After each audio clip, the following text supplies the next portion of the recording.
Alrighty. Woohoo. And we can start in like 10 seconds, I guess. 10 seconds countdown. Okay.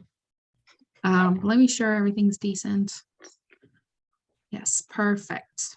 Okay, I'm gonna start sharing and we can get started. I don't need to share sound. There it is. All right. Hi, oh, my bad. Give me a second. let me stop sharing for a second. I think I'm sharing the wrong slides.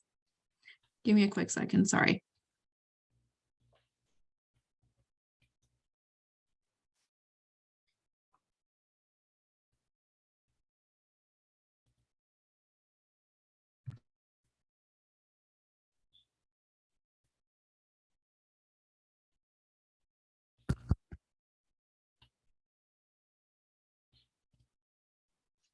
Okay, I got it.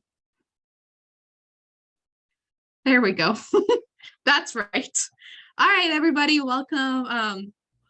It's our 5th meeting. I cannot believe it, but welcome to our 5th meeting. Today, we have Hartrisha as our guest speaker again, and she's going to do a talk on careers in the field of psychology. And as always, take the time to fill out the attendance form. You can scan the QR code on the slides, and I'm going to be posting the link right now for attendance. So make sure you take attendance so we can know who's coming and whatnot, and add you to the Canvas shell if you haven't been added already. Yeah, we're just going to give you guys some time to fill out the form, and then we can get started.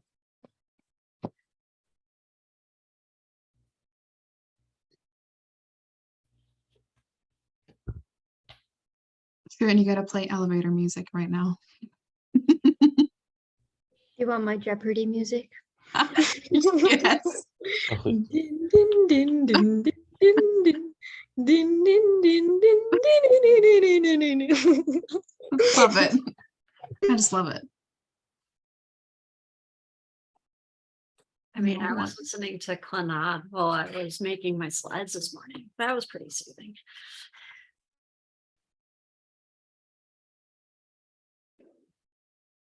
Okay, I'll give you guys like 3 more minutes to just complete it.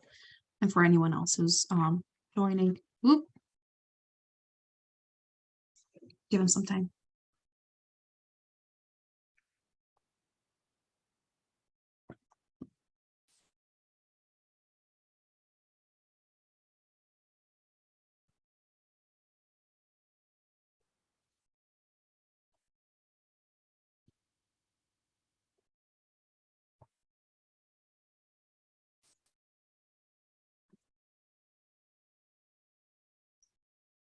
Are we all good? I feel like we're all good.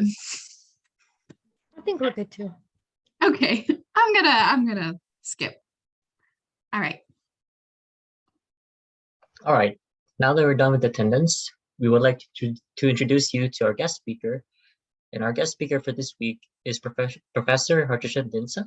If you guys remember, Hartrisha did a talk on research papers and a workshop on the research management software, etc. Hartrisha is one of our advisors here at Psi Beta, and she has taught Intro to Psychology, Social Psychology, Lifespan Developmental Psychology, and faculty-mentored research. She is also the instructor for the only psychology lab, which is Physiological Psychology or Psych Lab here at IVC. She attended IVC where she got her AA in psychology, and she was also a Psi Beta member and ultimately transferred to UCI to get her BA in psychology and social behavior. After UCI, she attended Cal State Fullerton, where she obtained her MA in Psych Research. She is currently studying at Claremont College for her Ph.D. in Positive Developmental Psychology with a concentration in evaluation and applied research methods. Thank you for being here, Hartrisha, and agreeing to do this workshop for our members. Thank you, Noor. Yeah, I think everyone here knows me at this point because I feel like I'm a guest speaker kind of every other meeting. But yeah, today I am going to be talking to you all about careers in psychology. So the talk is officially called Career Information and Workforce Readiness Tips for Psychology Majors. So I'll be presenting these slides, but they were developed by Dr. Jerry Rudman. So some parts of this, forgive me if I'm not super smooth going through it. I have been practicing, but these aren't my slides, which makes it a little bit trickier to present. All right, so starting off, there is a lot that you can do with a degree in psychology, and there are different types of degrees that I'll talk about that will open different doors within your kind of career path. So starting off, let's talk about if you just get a bachelor's in psychology. So when we're looking at psychology majors, the APA, American Psychological Association, has done a lot of research on understanding psych students and, the students who major in psych, how many there are, what do they do after getting a BA, the kinds of jobs they get, and what they can do to make themselves more competitive in the job market. So all of those things I'm going to talk about throughout this talk, as well as the key skills that are available to psych majors and tips and resources that'll help you guys become a little more career ready.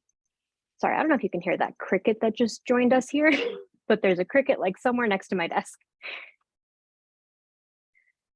All right, so starting off, looking at degrees awarded in psychology, the APA has a really cool tool on their website. On their website, it is interactive, so you can click around and look at different dates, but just to kind of give you a general overview, overall, it looks like we've kind of plateaued in terms of the number of psychology degrees that are being awarded each year. They aren't really increasing across all three categories of bachelor's, master's, and doctorates. They're kind of at a steady point, but it's pretty still interesting to see how many different students are receiving these types of psychology degrees every year between 2004 and 2019.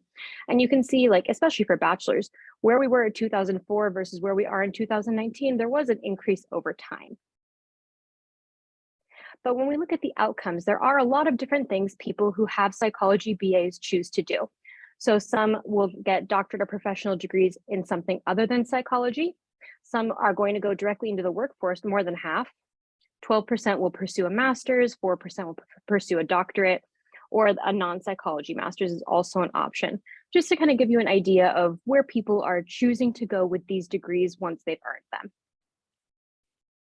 Now, if we look at psychology-related careers, there are a lot of different ones to choose from. I'm sure a lot of you have heard about being a clinical psychologist or an MFT. You can also go into social work, become a school psychologist at a college or lower school level. You could be a high school counselor, a college counselor, work in industrial psychology / human factors, which is kind of like HR. There's also being a psych teacher for a high school, community college, or university. Or you could just pursue research at an institutional level, like a 2 or a 4-year college. You could be an academic in like a psychology department at a university, or there are also careers you can pursue in research in private or public organizations. When you look at a lot of different industries, they will hire psychology researchers, like, for example, marketing. You might be hired as a consultant on a marketing campaign because we know a lot about psychology. We know how the brain works. We've learned persuasion in our social psych classes. All of those things are really useful and transferable job skills. Now, if we look at these specific careers a little more closely, there are different kinds of degree requirements for each of them, and you'll see that the degrees are underlined next to each one. If you want to be a clinical psychologist, you would need to pursue a Ph.D. or a PsyD. An MFT requires an MA. Social work also requires an MA. School psychologist, MA. High school counselor, MA. College counselor, MA. To do industrial psych, an MA or a Ph.D. And then for these next two, it does get a little bit tricky depending on the specific area you want to work in. If you want to be a psychology teacher for high school, you'd only need a BA in psychology, but you may need additional teaching credentials. For a community college, you would need an MA or a PhD. To work at a university, you would need a PhD. Looking at research, you could get away with a BA, MA, or PhD for institutional research. Academic research is going to require a PhD, and if you're working for a private or public organization, a BA, an MA, or a PhD would all serve those purposes. So those are all the different psychology careers that I think a lot of you have probably heard about. And the degree requirements, not surprising, most of them do require a certain level of higher education, meaning grad school beyond just finishing your bachelor's. But that doesn't mean there aren't still options if you choose to only pursue the bachelor's. When we look at students who have just a BA in psychology, there's a lot of different occupational categories that you can get into with that.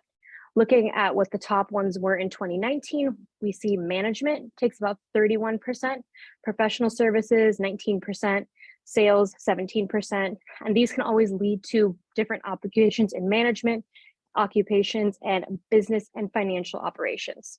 So basically what that means is there are a lot of different career options for you with just a BA in psychology, and we're seeing that people with BAs in psychology work across a variety of fields. Now, we can dive into those a little bit more closely. The 5 big, broad fields that you can use that a lot of people do use, not saying this is the only option, but just 5 big ones, would be business, healthcare, human resources, social service, and teaching. So business can include anything from management or sales, finance, advertising, marketing, or public relations. Healthcare involves, creating and delivering healthcare services or managing facilities. With HR, you can do recruitment and benefits. You could help develop a healthy work environment, do training, management. Social service is a really nice advocacy kind of based career where, you can advocate for positive social change, suppress abuse, really just promoting the welfare of whoever it is that you're choosing to help. And then finally, K-12 teaching, you can look at all kinds of different things you can do with teaching with a BA in psychology. Again, depending on kind of the state and county requirements, you may need additional credentials for that, but it still sets you up very nicely for that path. So if we transition a little bit to talk about graduate school, I'm sure you guys have heard me, if not other professors, talk about graduate school, but maybe no one's really explained what that means. So graduate school just means post-bachelor's. So after you get your BA, after you've graduated, you move on to graduate school.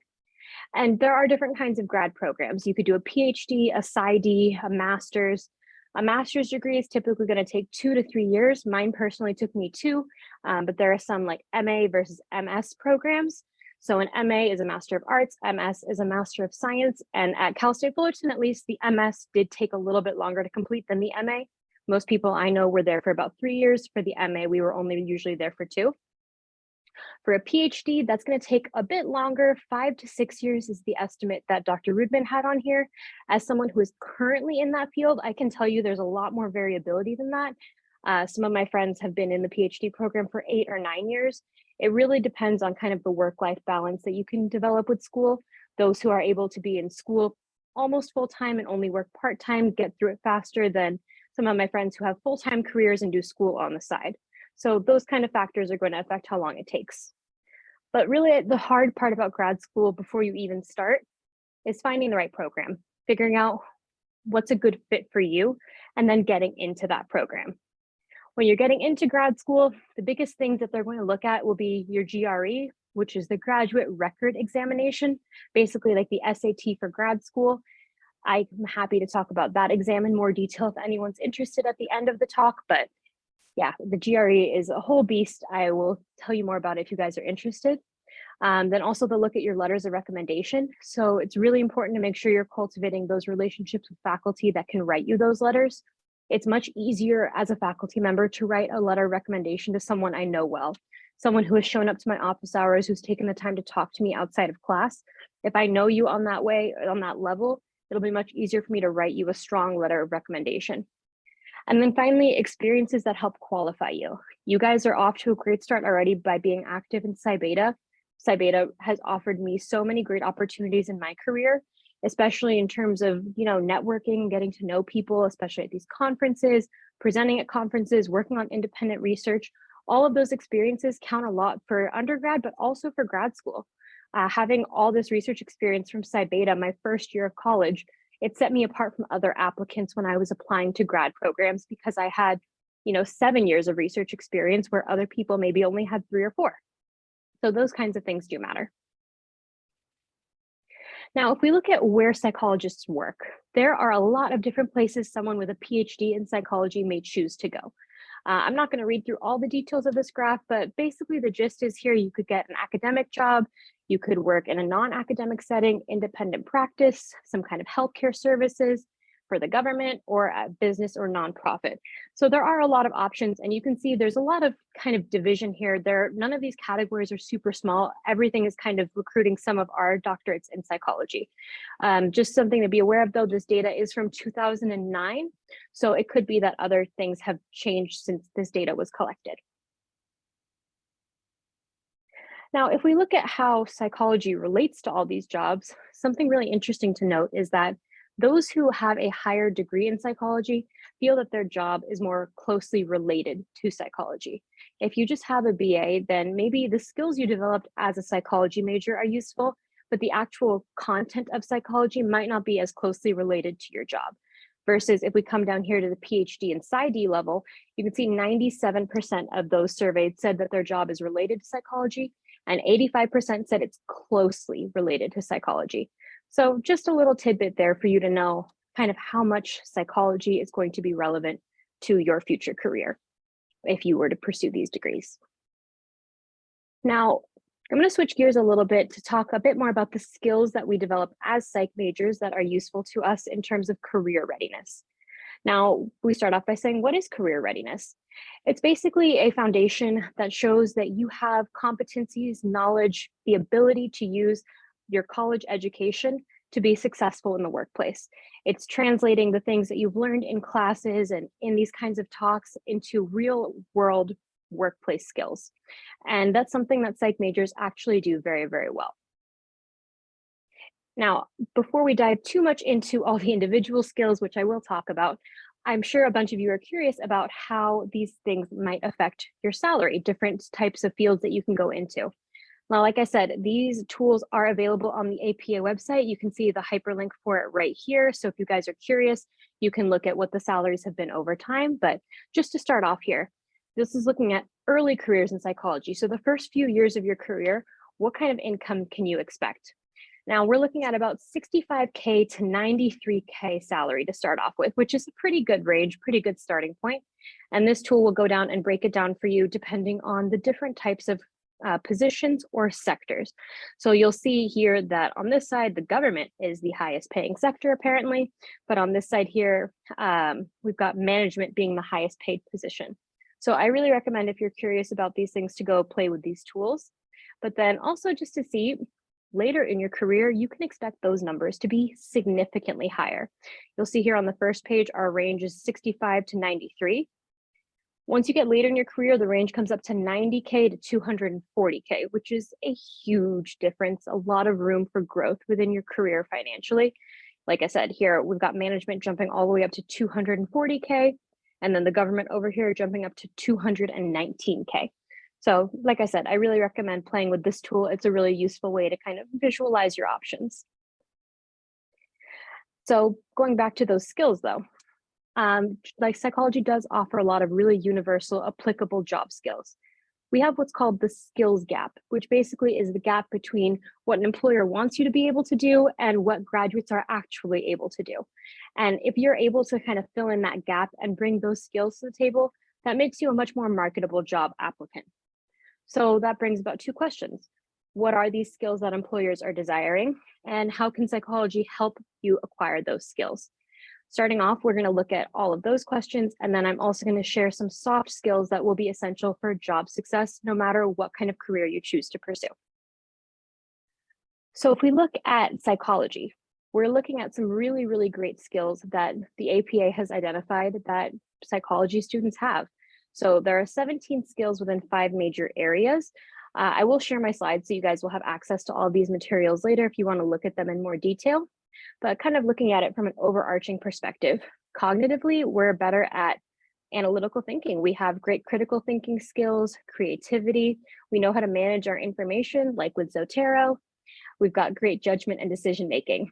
For communication, our communication skills are usually pretty great. Orally, we know how to talk because we've given these great research presentations at conferences. Written communication is great because we've taken the time to write very concise and great research papers. So you can see how kind of these skills are fostered within the education system that you're in. Personally, we're more adaptable. We have great integrity. We've developed self-regulation skills because someone at some point taught us what self-regulation means and how to use it. Socially, we value collaboration, inclusivity. We have leadership skills, as all of you lovely people see from being members of the Psi Beta board. You learn these great leadership skills. We know how to use management skills. We have service orientation. We know a desire for us to help people. And then finally, from a technological standpoint, we're very flexible and adapted to new systems because we're learning things like SPSS and JASP. We've got familiarity with these hardwares and softwares, and you can see how all of these skills, we foster them in our academic settings, but because we've taken the time to foster that, they're all really, really useful and really great qualities to emphasize when you're looking for a career. Now, let's look at what the actual employers will expect from a psychology BA graduate. And I know I reuse this picture, but it's just so funny to me. Like, that's everyone's mood at graduation. Like, please hire me. All right, so looking at the soft skills, these are all the different soft skills. There's actually, I believe, 20 or 21 of them that are useful that you will develop as a psychology major. So I'm just going to read them off. We've got communication, teamwork, problem solving, critical thinking, using technology, time management, interviewing, motivation, work ethic, listening, respect, responsibility, flexibility, interpersonal skills, negotiation, networking, patience, presentation skills, self-confidence, and stress management. Now, one thing that I would say, cough, cough, hint, hint, is use some of the words and keywords that are throughout these slides when you're updating your skills on your CV, because you do all have a certain degree of these skills, and they're really great things to emphasize. So when we look at how you're going to grow and develop these skills and show them off, there are ways that you can work on building them. So according to the 21st Century Workplace, which is a resource I have linked at the end, there are some tips on how you can best work on skill building. The first one is monitoring your progress. Keep an eye on your essential human skills, knowledge, and competencies. I've got links included for all of these different self-assessments, but they're really great ways of seeing areas that you yourself might need to develop a little more. Maybe, public speaking isn't your strong suit, but you think it would be useful to have in a career.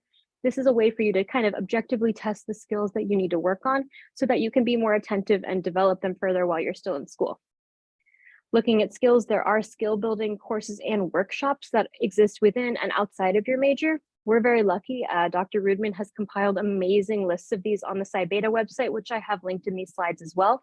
So you can take advantage of resources from a trusted source that will help you with those skills. We look at gaining experiences. Take advantage of co-curricular learning activities. I'm sure you all know about that since you are here in Psi Beta and actively involved, but there are other things you can do like internships or cooperative work experiences. You can do service learning, field experiences, studying abroad. All of those different experiences really do kind of give you a more worldly perspective that employers will value. This one I cannot emphasize enough. Network, network, network, network. If you find your professors on LinkedIn, request them. Maybe they'll add you back, maybe they won't, but it's a great way to start building up your network. And you never know, maybe it's, oh, so-and-so, like I took Mike Cassin's class at IVC. I can't believe that. How's he doing? That could be enough of a connection for you to, get your foot in the door at a job. I say it all the time. I was able to get this job because I kept good relationships with all of the IVC Psi Beta advisors. And I got a text from one of them the day this adjunct position opened up on the IVC hiring website. So keeping those connections can be the difference between knowing about a job coming up and not knowing. I wasn't actively job hunting at the time. I would not have known IVC posted this position unless one of my connections told me. And you guys are already very well set up for this because you have great relationships with your faculty. So start networking now. It's never too early. Anyone that you think might be useful to you at some point in time, send them a LinkedIn request. If there's one dude in your math class and you're like, this guy's going to be the CEO of something, request him on LinkedIn. It's not going to hurt. All right. And then also take advantage of the different career resources that are available to you. We've got the College Career Center and then other resources, like I said, that are linked at the end of my talk. They're all very helpful. The College Career Centers know a lot about different job opportunities, and sometimes they have connections as well. So if you're looking for a job, I highly recommend taking advantage of that. Saina, do you have a question? I do. Can you explain what cooperative work experiences are? I absolutely can. I have some slides that I actually redacted from this presentation, but I will pull those up for you at the end and we can talk about it, okay? Thank you. You're welcome. All right, and then just to show you guys that professional development experiences checklist that was mentioned over here. So it's basically just looking at how you function in these different experience categories. This is how the rubric scoring works out, but there are individual items. Like I said, it's linked later in this talk, so you can access that to just look at different ways that you can improve your experiences. And then I really, really loved this site. The link for it is over here. It's a skills assessment. It looks at the different skills that you have. It is funded by the Association for Psychological Science. It's a really, really great resource to see the different employable skills that you have. And again, help you figure out the things that you can do to make yourself even more marketable. Now, if we look at the skills that I have talked about, there are quite a few of them that you all develop, but the top 20 that were determined by this specific study is that psychology bachelor's degree holders have great skills in customer service, leadership, Microsoft Office, management, and sales. I can keep going, but you guys can all read that. Basically, what it's saying is that those who have psychology degrees are very strong in these different categories. And this is data from 1990 onward. So this is very longitudinal. You can look at how these skills exist in psychology graduates. And it also can kind of give you an idea of what your skills may be. What are things that you might be good at to consider if you don't plan to go to grad school and you want to find a career with just your bachelor's. Those are some of the skills that you likely have and can take advantage of. Now, if we look at these different opportunities, like I mentioned earlier, there's volunteer work or cooperative work experience, which don't worry, Sina, I will talk about later. You could study abroad, do temporary jobs, join campus clubs or honor societies, do work study, join a professional organization as a student member, like the APA does have student memberships, and they have all kinds of great resources you can access. There's also honors programs and all kinds of other really great opportunities that will pop up for you to just further develop your skills as a real world psychologist. And now I cannot emphasize this enough. Take advantage of the career resources. I mentioned the Career Center earlier, but there are so many things that affect whether or not you are seen as hireable. Employers say that they're much more likely to consider hiring college graduates who can say that they have these experiences. And you can see here an internship or apprenticeship, working in communities with people from diverse backgrounds or cultures, having a job or work study. All of these skills make you more likable to an employer. They're more likely to hire you because they believe that you possess these skills. So, and this is 2021. It's very recent. Those are all skills that they want you to have out in the job markets. Now, I know we talked a little bit about grad school, but I also want to just present you guys with these resources. These are ways that you can kind of help find the school that's a good fit for you. The APA published this book called Graduate Study in Psychology. They also have a Find Your Psychology graduate program page on their website that has been very effective. I actually used that to narrow down my final list of programs I applied to. And then this book, I personally did not use it, but I have peers in my PhD program who did.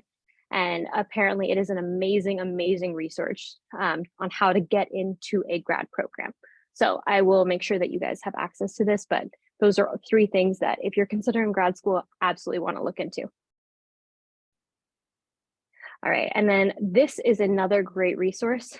Basically, it's a career exploration resource. So what you'll see here is it's going to give you you answer questions, and it'll give you a list of careers that fit your interests, values, goals, skills, and then knowledge. So these are all the different categories here. Like I said, this link is in the end here, but it's a really amazing assessment to take so you can learn what skills you will need to be able to succeed in one of these careers or see what career you're best suited for based on this assessment. Obviously, it's not perfect. It might be wrong. It might say something you don't agree with. So take it with a grain of salt. But if it's helpful to you, I personally have found it to be a really useful tool. All right. And then here's a slide here with all of those different links. It should all be accessible to you. And then right here at psybeta.org is where you can access the kind of big picture stuff that we've talked about. And it'll have all of these things very nicely organized because Dr. Rudman is amazing and he makes sure that we have all of these lovely things accessible. So closing thoughts before I move on to answering Sina's question. Take advantage of self-regulation. You've developed these skills, so use it to make sure that you are managing your time effectively, get enough sleep, eat well, exercise, practice a growth mindset, and use evidence-based study strategies in your classes. And also, you want to take full control of your self-development. I mean, if you don't plan for yourself, you're going to become part of someone else's plan. It's a quote that Jerry put in here, but I really agree with it. If you aren't the driver, you're going to be a passenger. And the last thing that I always like to emphasize is finding social support. There are people who care about you. There are people you care about. So make sure that you're taking advantage and fostering those healthy relationships, because those are things that you really can't replace. And that's something that's going to be helpful to you throughout your process. Whether you're getting into a research lab or a school or looking for a career, unfortunately, failure is just part of the human experience. And when things don't work out, it's a lot easier to deal with if you have other people around supporting you. So I will always end on saying social support is important. And I want to thank you all for your attention. But before I officially stop talking, let me go ahead and open up that other slide deck so I can answer Sina's question from earlier.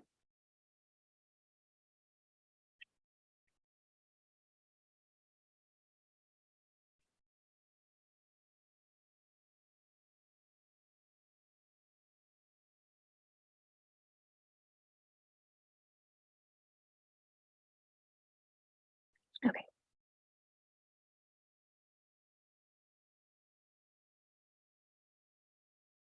All right, so this is an example that Jerry included of a cooperative work experience project that someone actually did.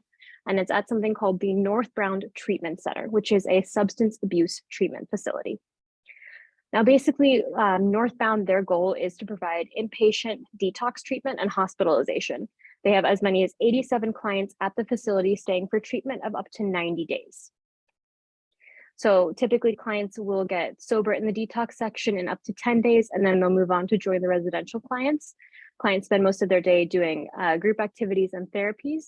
And then after they finish the program, they have the option of going to outpatient treatment, a sober living home, or transferring to some other type of recovery center. So in this situation, cooperative work experience involved working at that center, and they get 1 unit of college credit for volunteering for 60 hours. And it came with a total of 3 learning objectives for this specific student. Number 1 is learning about the process of mental health assessment and diagnostics through on-the-job training and experiences, acquiring experience of working with individuals struggling with addiction and mental health, and learning to speak and write clinically about mental health and addiction cases. So this is kind of an interesting midpoint between, I would guess, like an internship and college, where you're getting college credit for this work experience, but you're also learning a lot of real world applicable skills. In this case, those were the 3 learning objectives, and you can see how those would be helpful if the student chose to pursue a career in healthcare with their psychology degree, for example. So this is what the student had to say about their experience. They found it was very enjoyable and more informative than any regular class they've ever taken. It was very hands-on. It was, you were part of that work environment. He said he spent most of his time at Northbound interviewing and recording clients' life stories. They spent time in meetings with therapists, consulting with clients' treatment and how to make their recovery the best it can be. And then in their free time, shadowing client groups and helping to facilitate groups. So all of these different experiences are something more than what you would be able to get in a classroom, but you're still getting course credit for it. I don't believe this is something IVC currently offers, but I do know that other institutions do offer these types of programs. Personally, I don't know if I would call it a cooperative work experience, but I did do an internship through UCI for course credit. That was, I'm happy to talk about that later if you guys are interested, but it was a similar experience where I learned things that I never would have been able to learn in the classroom. So what the big takeaways are is that there's a big difference between psychology classes and working with clients. And there's really nothing that's going to replace that experience of working with a real person one-on-one. It also stands out because these people, it was very humanizing. This person isn't just an addict, they're a person with their own life stories, desires, thoughts, and feelings. And it's kind of easy, especially in a research mentality, to start thinking of this as, participant 15 said X, Y, or Z. This is a real person, we want to make sure that we keep that human connection. And then finally, it's important that this person was able to learn about themselves and the specific career area of psychology that they wanted to pursue, which would be different for everyone, but that was just one takeaway that this person had. And according to this person, they cannot advocate for this class enough, and it's something that they recommend taking. It was the best thing that they could have done, and it taught them more than any other class. So that's what this person had to say about it. I don't know this person, and that was part of why I removed it from the slides, was because I didn't want to speak on someone else's experience without knowing it, but that is the information that I have on that for you. I'm happy to talk about my experience with it as well. But I think with that, I'll say that is the end of my prepared talk. Yay, thank you. Yeah. And thank you for That's awesome. explaining it. Something I can say personally is that experience is really, really important, because you learn things in your classes and you're like, oh yeah, I know this. But when you go in the field and you actually work, it's totally different. You actually have to apply things to your work in different situations. So if you can work in the field, I highly recommend it. I mean, I talk about my job a lot. I love my job. I do behavioral therapy. I work with kids who have autism, and I've learned so much, especially in the behavioral sense. I've learned so much about how the brain works, how behaviors work. So if you can get a job in the field, do it, and if you can volunteer, do it, because it's really, really valuable. Very well said, Saina. And if anyone's curious, I mean, I'll share a little bit about my experience because it was part of my degree requirements at UCI. So basically, I did an internship at a special needs preschool that was government funded. It was originally a part of Project Head Start, but Head Start was dissolved at some point in time, and the preschool remained still with government funding. Now, at that point in my career, I was just freshly transferred out of IVC. I was at UCI. All I knew was that psychology research was cool, but at that point, I still thought I wanted to be a therapist for children. And so I started at UCI. I did join a research lab. I pursued all the things that, I was told to pursue. And when it came time to pick an internship, that was the one I chose because, oh, great, like kids, like that's exactly what I want to do with myself. And while I was there, I realized I absolutely do not want to work with children on a day-to-day basis. I loved those kids. They were all fantastic, but it was such the amount of bureaucracy that we had to deal with, and the fact that it was government funded meant that a lot of these kids weren't getting the resources that I, as a college student, knew they needed. I could tell that this child with an anxiety disorder who wasn't speaking to anyone needed more one-on-one attention, and just leaving him in a group of 20 wasn't going to help anything. But no matter what I thought or what I saw, it wasn't up to me as an intern, obviously.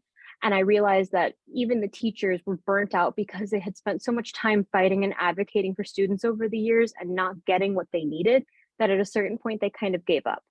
And that wasn't where I saw my career going. I didn't want to put myself in a situation that was so draining and led to so much burnout that I wasn't going to be able to perform my job the way I wanted, especially if there was, roadblocks from government funding or whatever preventing me from getting there.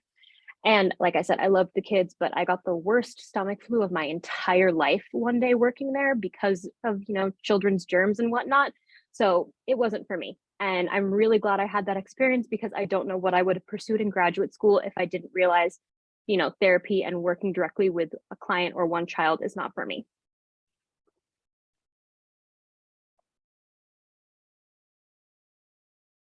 Oh my gosh, Deborah, I just read your your text to everyone. That's really cool.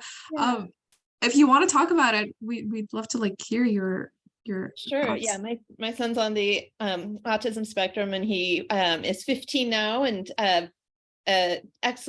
doing excellent in high school, and he's a football player and really well adjusted. But when he was little, he was very, very delayed and expressive and receptive language, both violent, really causing a lot of difficult interactions in our family. And thankfully, he was assessed early on, and we got ABA therapy very, very early. And so he had that in home every day until he was 3, and then switched to a different group that he went to multiple times a week, and then into a school setting at 4 and small group speech and things like that. And it's just, it was amazing. And what we learned from the ABA therapy, just about figuring out the antecedents for his behavior and how to prevent reinforcing negative behaviors that we might have been accidentally reinforcing. All of that was just amazing. I mean, it really did change our lives. So keep it up.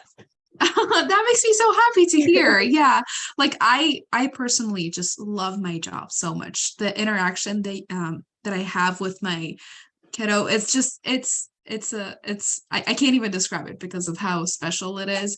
And again, I've learned so much just working with this one kiddo. And if that's something you're interested in, you can message me. And I know that Valerie and Emily post job opportunities in the monthly resource post that you guys can have access to and you can apply to if this is something that interests you. But yeah, if you can go in the field, I highly recommend it because the experience is really valuable. It felt like magic to me the first time I saw our therapist work with our son, because he was kind of like a holy terror at the time, running around and like punching his baby sister and things like that. You know, we were just frantic all the time. And then here we walk into the therapy room and he's sitting at a little table and he's doing a puzzle. And then he like holds out his hand for a Skittle and he eats the Skittle. They just had this whole system and he was just like doing everything that he was asked to do. And it was just like, wow. Yeah. Well, thank you for sharing. I really appreciate it. I have a question. So you said that you can give us some more information about the graduate record examination, was it called? Yes, the GRE. I am happy to give information about that. Okay, so the GRE is, like I said, it's the SAT for grad school. Some schools require it, and I would say most schools require it. There are a few that don't, like how the SAT is kind of being phased out from some institutions. Some are following that lead with the GRE as well. So one thing that I would, just a side note, when you apply to grad programs, what I did is I made my master spreadsheet where I wrote, here's the program, here's the faculty member I want to interview with, how many rec letters do they require a GRE, and what's like the GPA requirement. And so I had that entire spreadsheet built out so I knew, which ones required the GRE, which ones didn't, what kind of score ranges they wanted, things like that. But basically, what's interesting about the GRE is that it changes in difficulty depending on how you're doing. It's a computer-based exam. So you'll go to a testing center, they'll have a desktop computer set up, and that's how you take it. But it's interesting because if you are doing really well, the questions will get harder. So when you're taking the test, if you feel really stressed out and like you don't know what's going on, that probably means you're doing well. But if you're going through it and like, oh, this is easy, like I know everything, that might mean you're not doing well, which is kind of like the self-defeating cycle that you find yourself in while you take that exam, because it's like, I know this question, does that mean I'm doing badly? I don't know what's going on here, but if I answer this question wrong, like what's going to happen? So it's kind of stressful in that sense because you don't really, it's not like the SAT where the questions are the same for everybody and you have to unlock the harder questions to be able to score higher. Like if you're not moving on to the harder set of questions and you're only getting the easier questions, they count for fewer points. So it's incredibly frustrating to be thinking about that as you take the test. But really the best thing I can say about it is just practice. I'm not a math person. So for me, my biggest area of struggle was the math section. I don't remember a lot of math that I learned in high school. There were pre-calculus questions. I had to solve for X, like those, that's not my area of expertise by any means. So practice. I bought review books. I also went to the library and took pictures of pages from the review books. I went online and took any practice exam that I could find. Just doing those questions and creating the environment of the test as best as possible was my best way of studying. So I would sit at my desk, I would have my laptop out, I would minimize distractions, I wouldn't pay attention to anything else, turn off my phone and just pretend I'm taking it for real. And that really got me in a good mindset for when I did take the real exam. Yeah, and it also helped with like timing and pacing because the sections are timed, you have limits.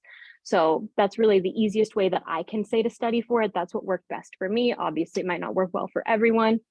But yeah, is there anything specific that you want to know about it, Shireen, or did that kind of cover it? Well, I mean, that did cover a good amount. Sucks that I still have to remember math, but Right. good to know. I did have one more question. Mhm. So is it like if you screw up and then you're like, I don't know, you didn't get a good grade, is there like like how does the grading work? Is it like if you pass, then how does the grading work? That's a great question. I'm going to pull it up for you so you can see the current, because it does, the percentiles and things do change over time. All right, here we go. I just Googled this so you guys can find it on the internet as well. But basically there's different percentiles. My goal personally was to at least be in the 80 to 90th percentile. And that was the range of scores that I would need to be there. That was just a personal goal. It wasn't necessarily related to, what the actual graduate programs wanted. But that's also why I said, like, I made that big spreadsheet where I wrote down the GRE scores that this school recommended you have, because then I could kind of mentally sort like, okay, like this school is more like in range. This one's a little bit more of a reach because I'm not in that exact range and whatnot. But that's how it's scored. And you can see here, like different schools will show you their averages for the different sections. The verbal is English, quant is math. And it's going to depend on like the subject. Like, I mean, people who are taking engineering, they might need a higher quant score than, UCLA psychology, where they only need to have a 154, but the verbal is a little bit higher. Does that make sense?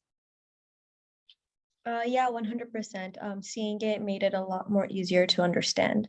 Also, is it like if you don't reach the amount that you do want, can you redo the exam the same like year, or is it like a once a year kind of a thing? When I took it twice within a period of 2 months. So Okay. I imagine that should still be the requirement, but I have not kept up if anything has changed since then. Okay. Well, I mean, twice in a span of 2 months, you said? That's amazing. Yeah. Well, it was also nice because I feel like the longer gap you take between retaking the exam, the more you're going to forget. Because as soon as I finished that first attempt, I was like, I can't look at this for at least a week. I gave myself a few days away from the material and then came back and studied for the retake once I got my scores. And if I'm not mistaken, I think you get the scores very quickly. Perfect. That really does help with the anxiety. I'm done. So Ruth, what's your question? How much is the GRE? Like, how much is the test? Or is like it the cost? Yes. Great question. Let's Google it because I am not sure off the top of my head. All right, I'll share my screen so everyone can see what I'm seeing here. All right, looks like $220 as of right now. Okay. That's very lovely. Yeah, and then if you get almost the score you wanted, because that's what happened to me, I got almost the score I wanted the first time. I was like, dang, do I really want to pay to take it again? Man. All right. And then you do so also have to pay for Patricia. the score reports, just so you know, like when you're sending the scores to your different schools, like how you have to pay for a transcript fee, there is also a score report fee associated with sending your scores. Very cool. Very lovely. They do offer, I know they have like waiver programs where you can have, if you have a financial need, they can have it for a reduced cost. I don't know the details of how to qualify for that, but I do know that's an option. Thank All you. right. Thank you so much.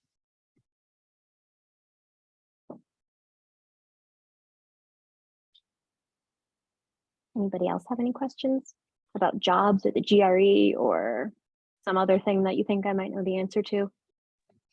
Do jobs, like when you're applying for jobs, do they look at your GRE score by any chance?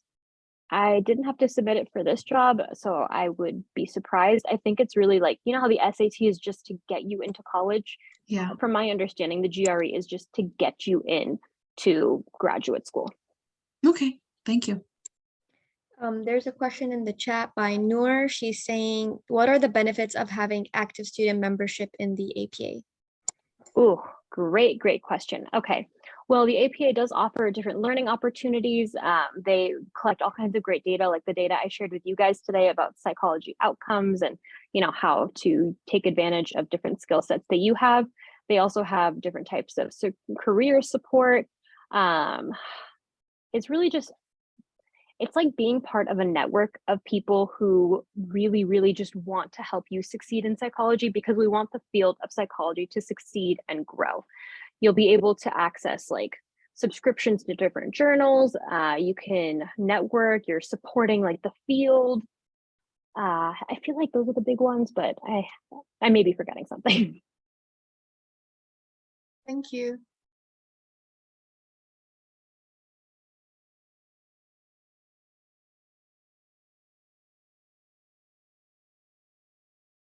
I'm going to go ahead and drop a link in the chat to the APA website. It does have a page of benefits for members, so you guys can look into it more closely. Just keep in mind that the benefits for student members versus full members will probably be a bit different. I'm assuming it also looks really good on your CV, right? To you know, say like, oh yes, I am an APA member on your CV. Absolutely. It shows, that you care about the field and that you're involved in the community. I think with the APA membership too, it kind of shows that, you're keeping up with the literature, you're keeping up with the things that are important to the field of psychology. So I would say it's definitely a big benefit. It is something I would include on my CV.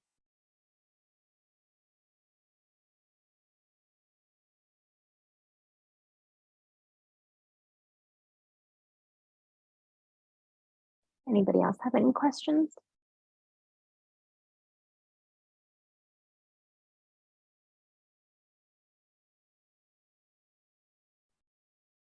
I don't think anybody else has any questions. All right. I mean, your presentation was pretty amazing, so. Thank you. Considering it was Dr. Rudman's and not mine, I'm pretty happy with it. Yeah. Okay. Thank you so much, Hartrisha. That was honestly really well said and thorough. Thank you. Yes. Thank you so much for the presentation. We really appreciate it. And it's really helpful. I mean, we all want a job at some point in our lives. And so it's good to have these resources right now. So thank you. Yeah. And I sent you my slide sign out. Like I said, all of those links are on that slide with all the links. Okay, thank you. Yeah, I'm gonna send the recap on Monday, probably as usual. You guys should have it. Yeah. Okay, I'm gonna start sharing my screen again. Just give me a second. I have so many tabs open. Okay.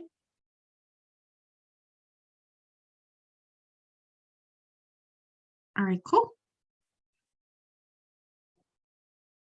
We have a little announcement before we get into the mental health segment. So yes. All right. So hello everybody. 1 second. All right, so we have new official members, and we will be holding the induction ceremony for these awesome individuals in 2 weeks from now.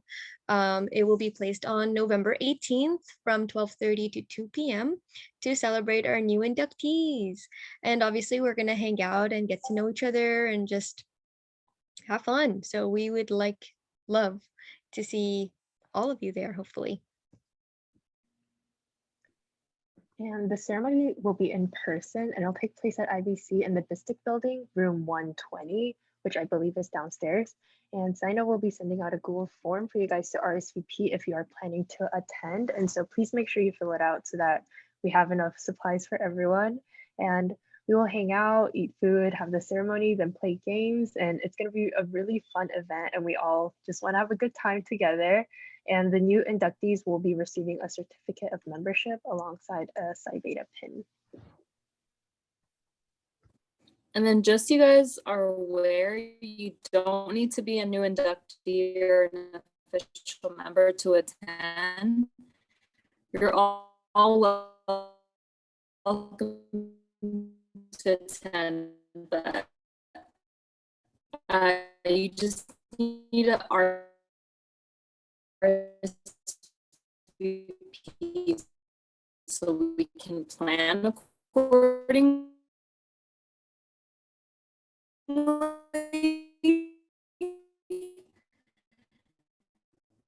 And then yeah, we're just excited to see you guys in person and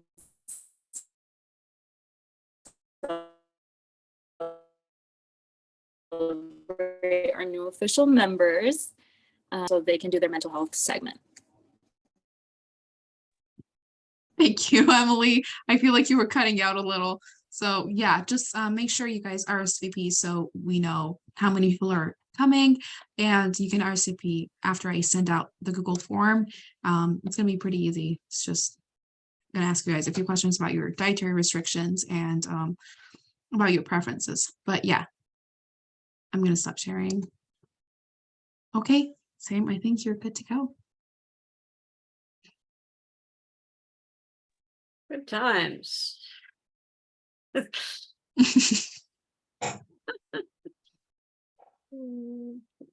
Am I set for screen sharing? I think so. All right. Hang on. This way first.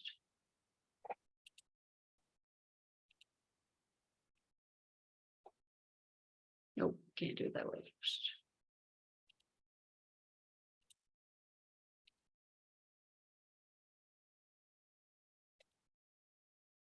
Okay, here we go. Are you working? There we go. All right, so today I would like to talk about psychological resilience. And I had way too much fun making this. There are lots of cool animals on the internet. So first I want to talk about what psychological resilience is, which for me is represented very much by bears, because bears are cool and they sleep all winter and then they get up and they just do their thing.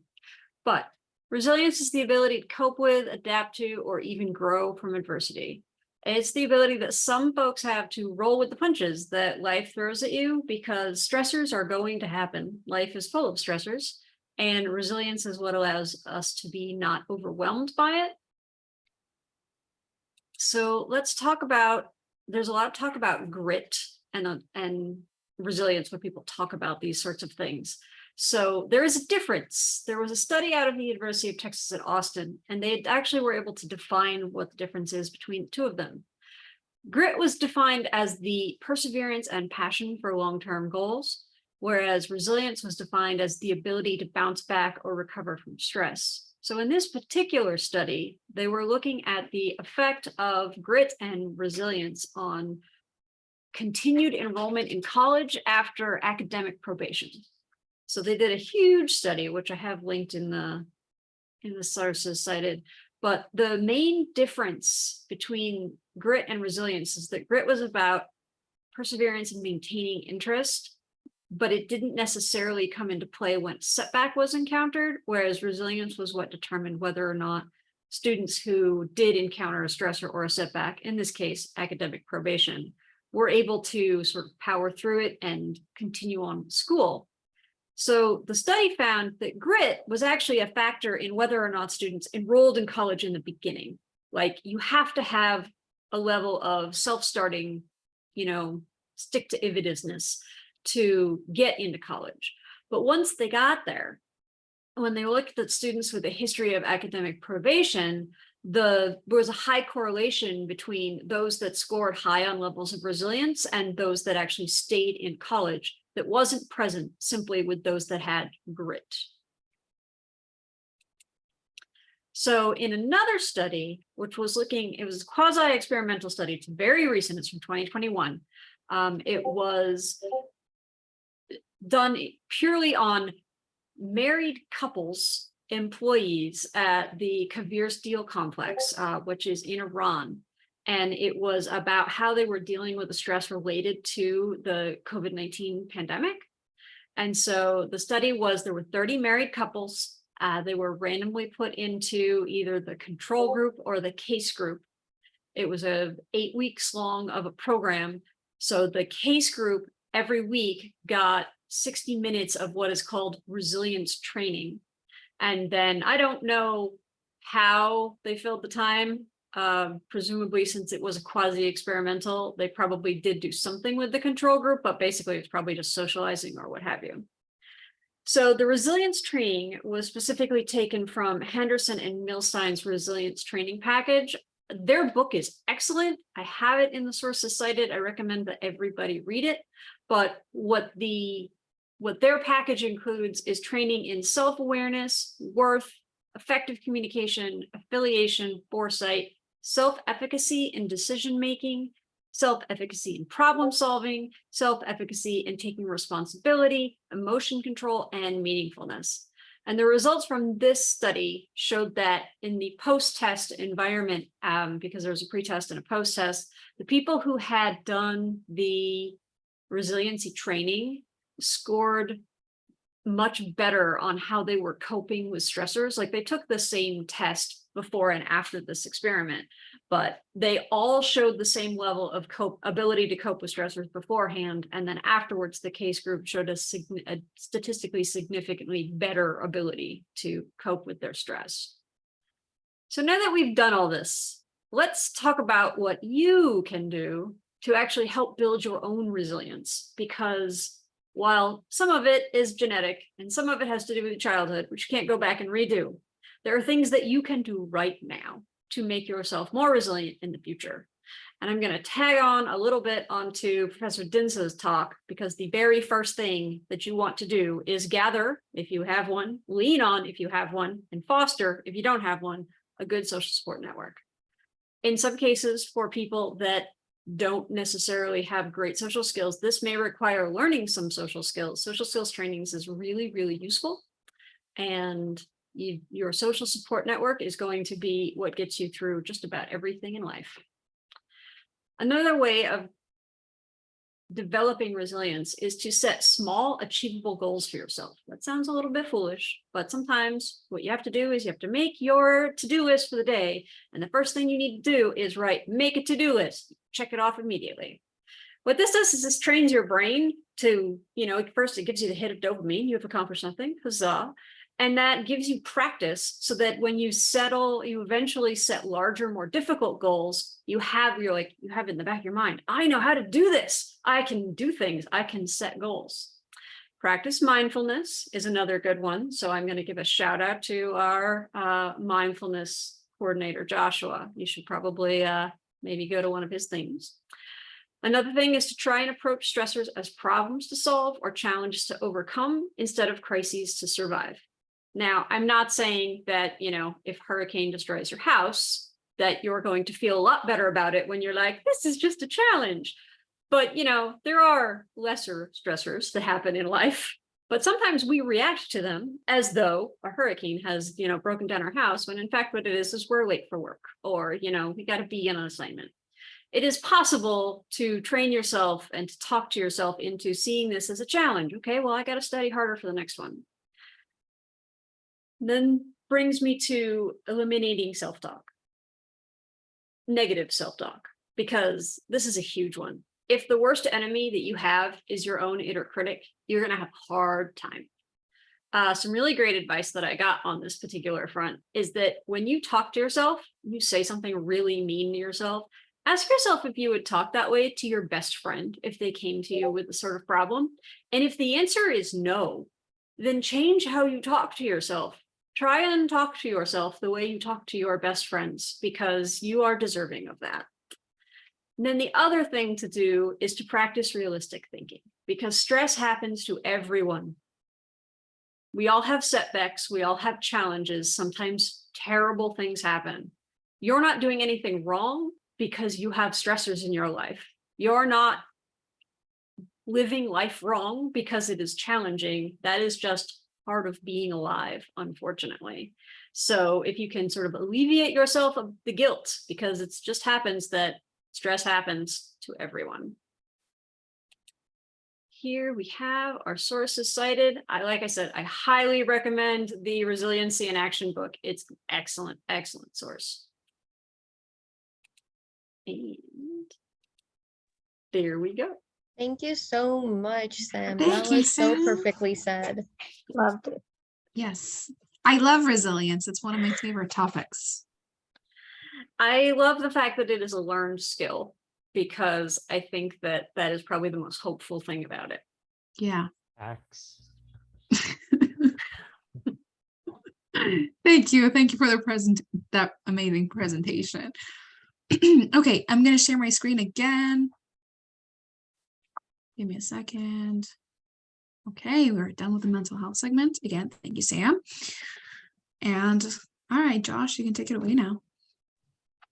Hi, I'm Josh. So I want to talk a little bit about the mindfulness and journaling meetings. So at mindful journaling meetings, we focus on being mindful and journaling. Like Sam just talked about, being mindful is a huge thing. Pretty much everything Sam said was perfectly iterated. Working on that self-talk is a huge thing.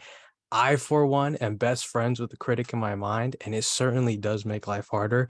And if you don't work on that conversation with yourself, it just destroys you. So I like to open up that conversation and work on it. And my favorite way is to journal, because you take all that mental math and you put it on the page, and now you can't ignore it. You got to look at it and analyze it. And you realize things about yourself. So for those of you that don't know, we go through like prompts, and I'll put out like certain questions just to just so we can have like kind of something to focus around, such as like what's something you wish those around you knew about you, write about something that inspires you, write about something that in your life you would like to give more attention to. These prompts don't always apply to everyone there, and they don't always unlock crazy secrets about your psyche, but it's a step in the door to opening up that conversation with yourself.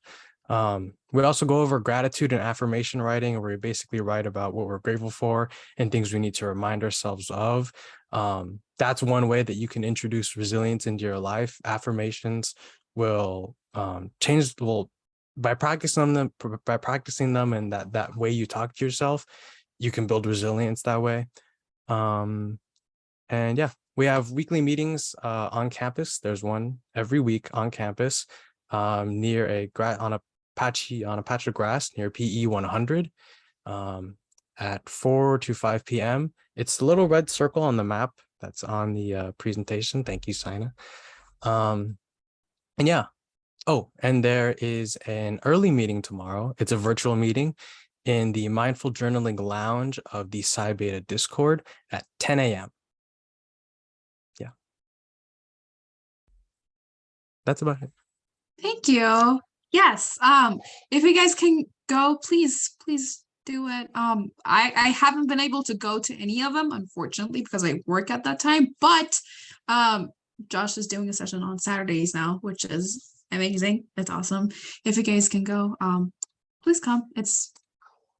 I'm really excited for it. I've been excited for this for a while. So yes, please come. Josh is amazing, and it's really helpful. Also, I want to add, like Sina said, we all have complications, so not everyone can attend 4 to 5 p.m. on Thursday on campus. So I totally understand that. I'm trying to work out a way that I can. I like to have the virtual meeting so I can have one that shifts around like every week, because I know and I can't just create a meeting where every single like this where every single person can just show up or something like that. So yeah, I look forward to making more meetings, and yeah. Well, thank you. All right. We are ending a little early today, but that's okay. Okay, Valerie, go ahead. I'm sorry. All right, thank you so much, Sina and Josh and Sam.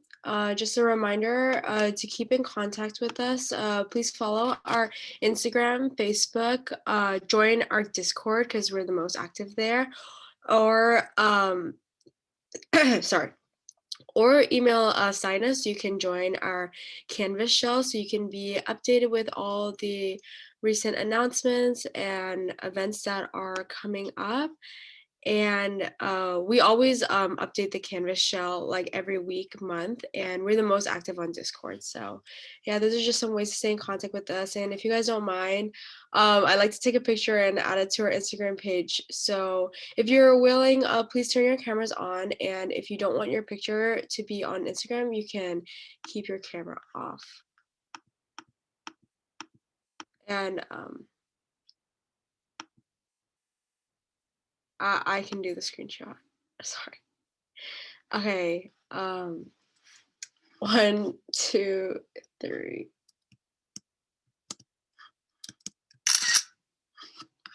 Okay, I think I got it. How to go look?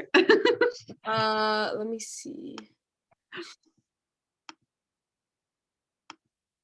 It's fine. I'm just messing with you. It looks good. Good.